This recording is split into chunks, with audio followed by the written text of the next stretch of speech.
माँ शैलपुत्री शाब्दिक रूप से कहें तो पर्वत की बेटी शैला। शैला की पूजा नवरात्र के पहले दिन की जाती है। भारत में नए दिनों की प्रार्थना और उत्सव होता है जो देवी दुर्गा और राक्षस महिषासुर के बीच 9 दिनों के युद्ध का प्रतीक है। वह पर्वतों के देवता हिमालय की पुत्री थी। पार्वती के नाम से लोकप्रिय उनके पति शिव जी हैं और उनके 2 पुत्र हैं, कार्तिकेय और गणेश। माँ शैलपुत्री के जन्म के पीछे की कहानी को समझने के लिए आइए सती के रूप में उनके पहले अवतारों में से एक अवतार पर एक नज़र डालें। देवी सती एक महान राजा दक्ष प्रजापति की बेटी थी। पौराणिक कथा के अनुसार दक्ष प्रजापति भगवान ब्रह्मा के पुत्रों में से एक थे। दक्ष नहीं चाहते थे कि उनकी बेटी सती शिव से विवाह करे, क्योंकि वह शिव को पसंद नहीं करते थे।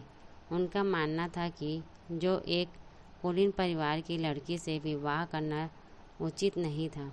हालांकि सती ने अपने पिता की बात नहीं मानी और शिव से विवाह कर लिया। शादी के बाद वह अपने पति के साथ भगवान शिव के निवास स्थान कैलाश पर्वत पर चली गई। एक बार राजा दक्ष ने एक भव्य यज्ञ धार्मिक मंडली का आयोजन किया और सभी देवी देवताओं को भव्य यज्ञ में भाग लेने के लिए बुलाया। सभी को आमंत्रित किया। वह शिव को नापसंद करते थे और उन्होंने सती और शिव को इस यज्ञ में आमंत्रित नहीं किया। जब सती को अपने पिता द्वारा आयोजित भव्य यज्ञ के बारे में पता चला तो वह घर जाकर उनमें शामिल होने के लिए उत्सुक हो गई।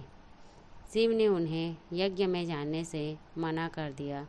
उन्होंने सती को समझाने की कोशिश की। क्योंकि उन्हें आमंत्रित नहीं किया गया था तो यह स्पष्ट था कि राजा उन्हें वहां नहीं चाहते थे। लेकिन सती ने अपने पति की आज्ञा का पालन नहीं किया और अकेली ही समारोह में चली गई। वहां उन्हें खुद को बिन बुलाए महसूस हुआ, क्योंकि उनके पिता राजा दक्ष सहित कोई भी उन्हें देखकर खुश नहीं थे। लेकिन उनकी मां प्रसूति ने अपनी बेटी को देखकर खुशी जताई और उसे अपने गले से लगा लिया। सती को अपने घर में ही अपना अपमान देखकर बहुत दुख हुआ। दक्ष ने उसके सामने आकर सभी साधकों की उपस्थिति में शिव का अपमान भी किया। सती के लिए यह सहना बहुत कठिन था।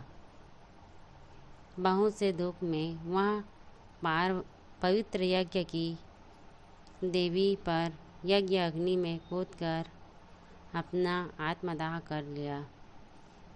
सती के आत्मदाह की खबर शिव तक गई।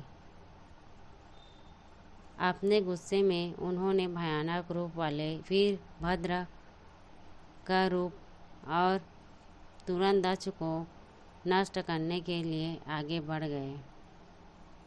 उन्होंने दक्ष के सिर धड़ से अलग कर दिया और पवित्र यज्ञ के लिए तैयार होकर पूरे छत्र को नष्ट कर दिया। तब शिव ने अपनी पत्नी की आधी रात को मृत्यु हो गई, क्योंकि वह मृत्यु के बाद भी अलग नहीं हो सकते थे। जैसे ही शिव ने शरीर को अपने साथ ले गए, शरीर के अंग को अलग अलग जगह पर गिरा दिया। बाद में ये स्थान शक्तिपीठों के रूप में चले गए। भारत में 52 शक्तिपीठ है। बाद में भगवान विष्णु के हस्तक्षेप से राजा दक्ष को माफ कर दिया गया और उनके शरीर पर एक एक करके सिर जोड़कर उन्हें जीवन दान दिया गया। वह सभी देवताओं के दर्शन में अपने यज्ञ को पूरा करने में असमर्थ थे। अपने अगले जन्म में सती पर्वतों के देवता हिमालय की पुत्री के रूप में जन्मी और उनका नाम शैलपुत्री रखा गया। इस अवतार में उसका दूसरा नाम पार्वती और हेमावती था। इस जन्म में उनका फिर विवाह भगवान शिव से हुआ।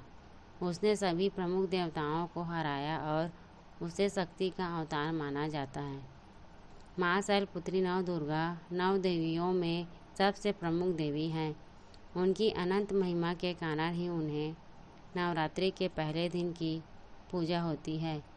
वह नंदी बैल की सवारी करती है और एक हाथ में त्रिशूल और दूसरे हाथ में कमल रखती है।